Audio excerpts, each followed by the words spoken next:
Welcome back to the channel. I'm grateful you're here. Whether you're joining us again or this is your first time exploring the intersection of karma, compassion, and consciousness with us, welcome to this shared space of reflection and inner clarity. Today's question may seem simple at first: can a single kind thought change karma? But stay with me, because the answer may surprise you. We live in a world that tends to emphasize action over intention, performance over presence, and impact over invisibility. But what if the most transformative moments don't happen in grand gestures or long meditations, but in the space of a single kind thought? What if that silent prayer you whispered for a stranger, or that decision not to step on an insect, or that choice to chant instead of scream, carried more karmic weight than you ever imagined? That's what today's journey is about: understanding the hidden ripple effects of compassion, and discovering why, sometimes, the unseen is more powerful than the visible. Let's start with a true story. A man named Chen was walking by a lake one evening when he noticed a group of people fishing. They had set nets and lines, and were speaking loudly, pulling up fish after fish. Chen, a lay Buddhist, stood nearby, not to argue, not to interfere, but to observe. And then, spontaneously, he placed his palms together and began silently chanting the name of Amitabha Buddha. He prayed not for the fish to be caught or for the people to be punished, but for all beings present, fish and fishermen alike, to be free from suffering. After several minutes, something strange happened. The group stopped catching fish. They laughed nervously, saying, "Strange, they're not biting anymore." They threw out nets again. Nothing. Eventually, they packed up and left. Was this coincidence? Was this supernatural? Or was this karma? From a Buddhist perspective, it wasn't about magic. It was about mind, about frequency, about resonance. You see, every thought carries vibration, and every vibration interacts with the world. When your mind is filled with compassion, it creates a field, a subtle, invisible frequency that harmonizes with the deeper structure of life. In that space, suffering is softened, aggression is neutralized, paths are redirected. This is not a metaphor. This is a law of consciousness, and the Buddha taught this in countless ways. He said, "All that we are is the result of what we have thought." And that's where karma truly begins, not in action, but in intention. So when Chen stood silently by the lake, he didn't need to raise his voice. His presence was enough. His one kind thought was a wave that rippled across the karma of the moment. Let's take another story. A woman named Elsa made it a practice to whisper a blessing every time she saw roadkill while driving. She knew she couldn't undo the harm, but she wanted to acknowledge the life that had passed. For years, she did this quietly, never mentioning it. One day her daughter, who had been riding silently with her for over a decade, asked, "Why do you always whisper when we see animals on the road?" Elsa explained. Her daughter said nothing. Years later, that same daughter was involved in conservation efforts, working to preserve habitats for endangered species. When asked why, she said, "Because my mother taught me that every life matters, even when it's gone." You see, karma is not only about what you do, it's about what you imprint. Your habits become echoes. Your thoughts become legacies. One kind thought doesn't just change your karma, it plants seeds that may blossom across generations.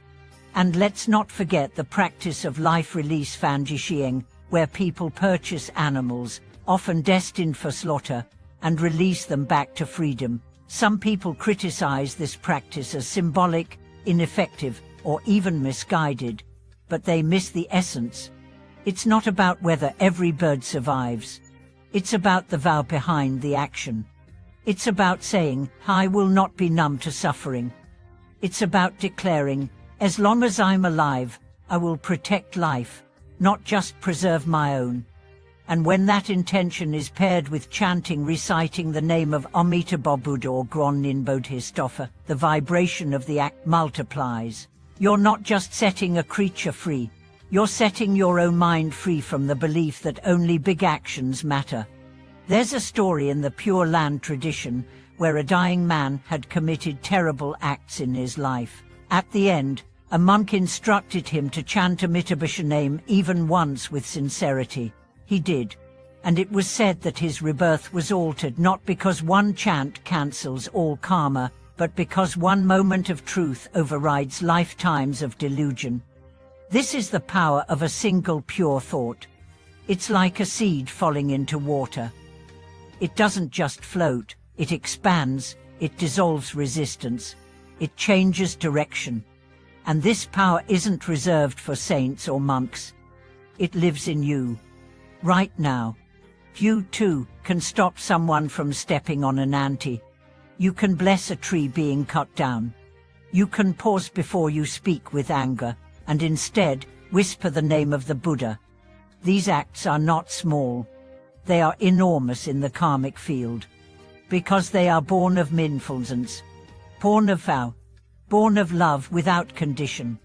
Let's now explore what it means to chant, not just as an activity, but as a force, an invocation of consciousness. When we say the name of Amitabha, or of Avalokitesvara, or any enlightened being, we are not summoning something outside of ourselves. We are resonating with a state that already exists within us. Every time you chant Amo Amitabha, you're declaring, may this mind return to the unshakable, the compassionate, the infinite. It's not superstition. It's synchronization.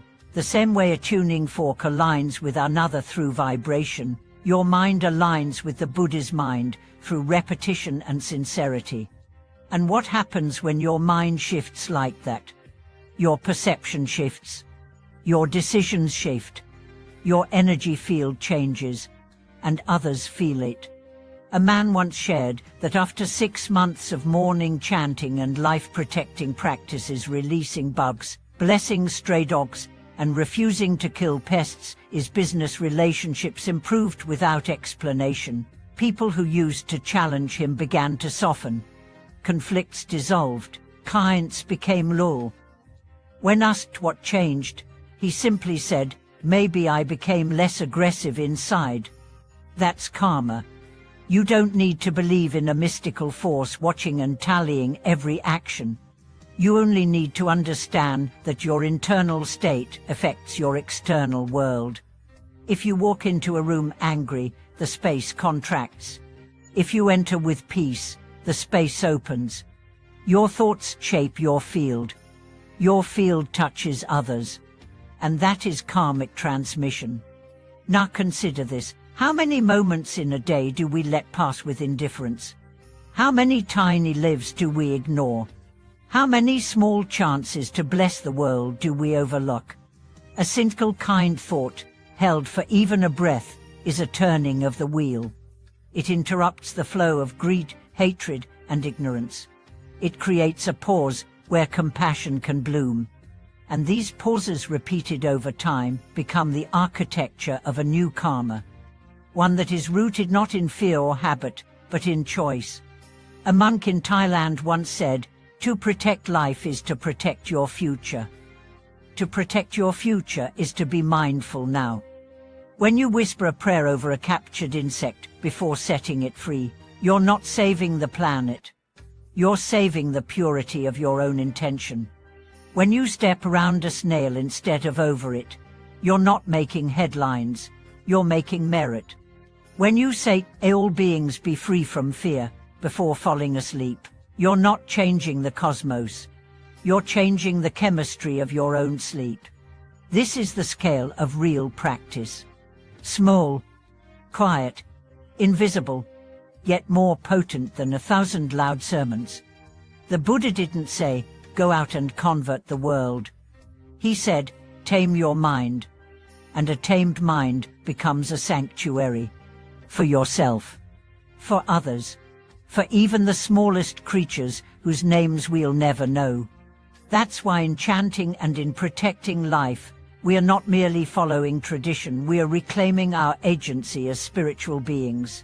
In a world that often feels chaotic, disordered and cruel, your quiet act of compassion is a correction, a recalibration, a karmic offering that says I may not fix everything, but I will not contribute to the harm. In a garden, not all seeds sprout instantly. But when you chant, when you bless, when you pause and protect, you are planting futures. And one day, that field will bloom. Maybe not for you, maybe not now, but somewhere, something will awaken because you decided to care. Thank you for choosing care today. Thank you for remembering that the sacred is small.